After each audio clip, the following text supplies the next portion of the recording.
Good morning, friends and students. Again, I welcome you just in the field of motivation.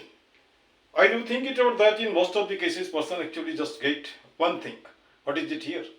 The painful situation, particularly the body, not of the mind.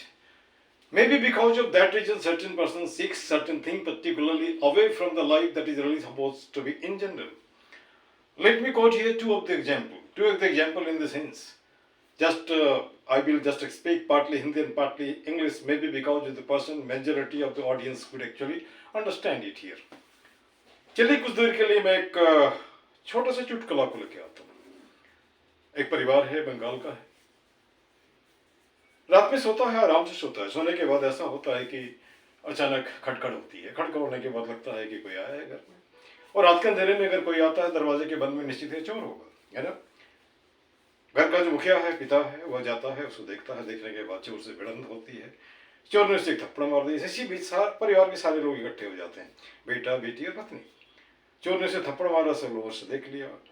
तब वो चोर को ललकारता है और कहता है, तुम ही आवा के मार ले वालो को खूब वालो, अमर बहू के मारो तार पड़े बूझी। उसने आगे बढ़ा। आगे बढ़ने के बाद उसकी पत्नी को भी एक थप्पड़ लगा दिया।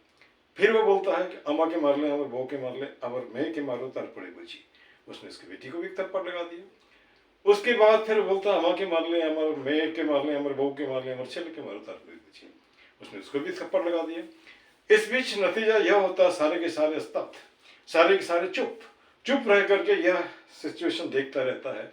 और अंत में जब चोर चला जाता है अपने सामान को लेकर के, जो उसे चोरी करनी थी, क्योंकि इसके पास किसी के पास हिम्मत नहीं थी उसे रोकने की। बाद में सबा ने पिता से पूछा, आपने तो मार खाया, लेकिन मुझे क्यों मार खिलवाया, है ना। तो पिता का जवाब था, अगर मैं केवल मार खाता तो तुम लोग पूरे मोहल्ले में बोलते कि पापा को चोर मार दिया। अभी चूंकि सबों को चोट लग गई है, इसलिए कोई नहीं बोलेगा। यह एक हमारी सोच है, एक छोटा सा कहावत है, लेकिन ये कहीं ना कहीं सोच है। हम चाहते हैं अगर मैं गंदे में हूं तो सारे लोग गंदे में हो जाए। ये कोई नहीं चाहता कि मैं अच्छा हो तो सारे लोग अच्छे हो जाए, है ना। ये नजरिया है लोगों का अपना अपना। हो सकता है कि हमारा व्याख्या इस तरह से है और आपकी व्याख्या कुछ अलग होगी। दूसरा एग्जाम्पल मैं लेता हूँ। कल हमने पढ़ा था श्री राम शर्मा जी की एक पुस्तक। उसमें एक व्याख्यान था एक बाबा जी का। बाबा जी गीता का पाठ रोज ही पढ़ते थे, लोगों के सामने प्रवचन करते थे। प्रवचन लोग इकट्ठा होते थे। इकट्ठा होने के बाद उन्हें पैसे भी मिलते थे, है ना। लेकिन होता पढ़ना और उसको अपनी जिंदगी में गढ़ना, दोनों में फर्क है। आप गीता रोज पढ़ते हो, लेकिन कितने परसेंट आप गीता को अपने लाइफ में लाते हो। आप अच्छी बातें रोज करते हो, लेकिन उस अच्छी बातें को अपने लाइफ में कब तक जोड़ते हो, कितने जोड़ते हो, ये आप पर डिपेंड करता है। और जो आदमी दोनों को लेके साथ चलता है, उसे कभी दिक्कत नहीं होती है। जैसे आप संत हो, आप रोटी खाते हो उन धार्मिक पुस्तकों को बाँच करके, लेकिन संत कितने परसेंट हो आप, और कैसे असंत कितने परसेंट हो। और कहने का मतलब है कि जो दूसरी स्थिति नेगेटिव पोजीशन हो, उसमें आप कितने आगे हो, है ना।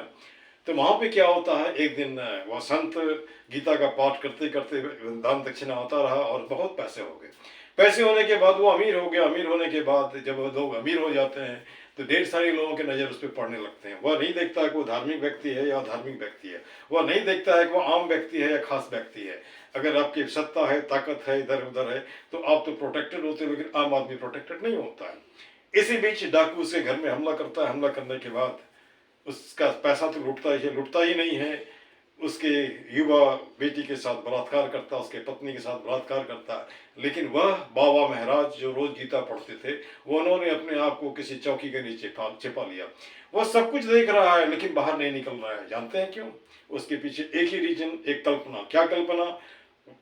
डाकू हमारे साथ थे, बदतमीजी करेगा, मुझे मारेगा, शरीर में कष्ट होगा। तो लोग हम शरीर के कष्ट को देखते हैं, उसी की कल्पना करके आगे नहीं बढ़ते हैं। और नतीजा क्या होता है, जो चालाक धूर्त लोग होते हैं हमारे समाज में, वो उसका फायदा उठाता है। दूसरी बात यह भी समझ में नहीं आता कि लोग क्या कहेंगे। अरे कुछ नहीं है, शरीर है, शरीर तो जाएगा ही, मरेगा ही। और ऐसा कोई भी नहीं आदमी जो अमृत पी करके आया हो। तो मेरे दोस्त, इस दो छोटी कहानियां कोई नहीं कोई सबक देता है। उस सबक को अगर अपने लाइफ में हम अपनाते हैं तो कहीं ना कहीं मुझे लगता है कि वो फायदा होगा। एक एडिशन में और भी जोड़ रहा हूँ, और पहले भी हमने कहा था, और यह एक सीधी सी ग्वालिन की कहानी है ना, और एक सच्ची कहानी है। अब देखिए, वह लेडी पढ़ी लिखी नहीं है, लेकिन उसके माथे में कुछ न कुछ भर दिया गया है।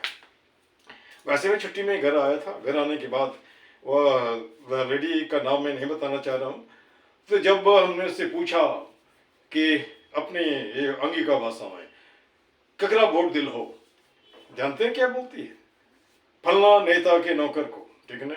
हमने कैसे होगा नौकर? इसलिए कि वह अलग दूसरे धर्म का है और वह उसके अंदर में काम करता है, नौकर है। फिर दूसरा सवाल, कहने दिल हो, तो जवाब था भैंस देते। संजोग से 5 साल बाद में फिर मिल गया। मिल जाने के बाद मैं फिर वही सवाल पूछा, ककरा दिल हो तो ओकरे दिली, है ना? उसके बाद फिर हमने उससे पूछा भैंस मिल लो, तो नहीं मिल रहे। जानते क्या जवाब दिया? जाबेन दहू हमर जात के छे यह दे लिए। तो कब तक मेरे से अपने आप को जाति में तुम बंधोगे? कब तक अपने आप में उस स्थिति को ले जाओगे जहां से कहीं निकलने का उपाय नहीं है? उठो मेरे मित्र, छोड़ो जात पात और देखो तुम्हारे देश का भला कौन कर सकता है। अगर वो भला कर सकता है, अगर कुछ कर सकते हो तो उसे आगे बढ़ाओ। कितने दिन इतिहास के गंदे पन्नों को ढोते रहोगे और उसी को आगे बढ़ाते रहोगे और लोग शोषित होते रहेंगे और शोषण करने वाले गद्दी पे बैठे रहेंगे। This much, thank you very much.